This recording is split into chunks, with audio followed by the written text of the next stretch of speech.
morning, everyone. Today is Tuesday, and our scripture for today is in Numbers chapter 6, verse 24 to 26. The Lord bless you and keep you. The Lord make his face shine on you and be gracious to you.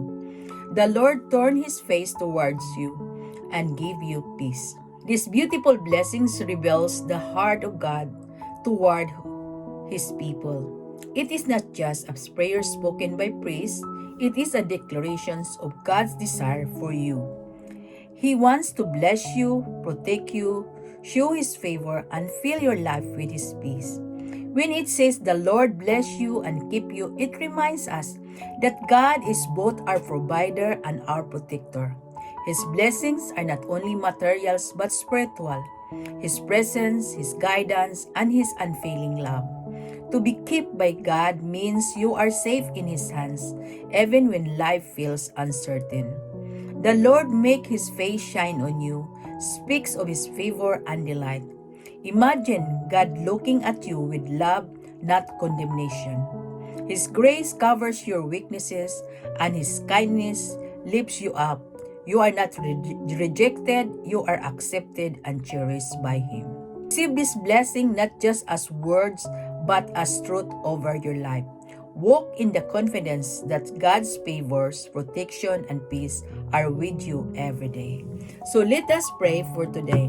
Heavenly Father, thank you for your blessing over our life. Thank you that you are our protector, our provider, and our source of peace. Lord, we receive your blessing today. Keep us in your care and surround us with your presence wherever we go. Let your face shine upon us. Fill our life with your grace, your favor, and your goodness. When we feel unworthy or discouraged, remind us that your love for us never changes. Turn your face towards us, Lord, and let us feel your nearness in every moment. Fill our hearts with your peace, a peace that calms our fears, quiets our worries, and strengthens our faith. Help us to walk confidently, knowing that you are with us and for us. Let our life reflect your blessing so that others may see your goodness through us.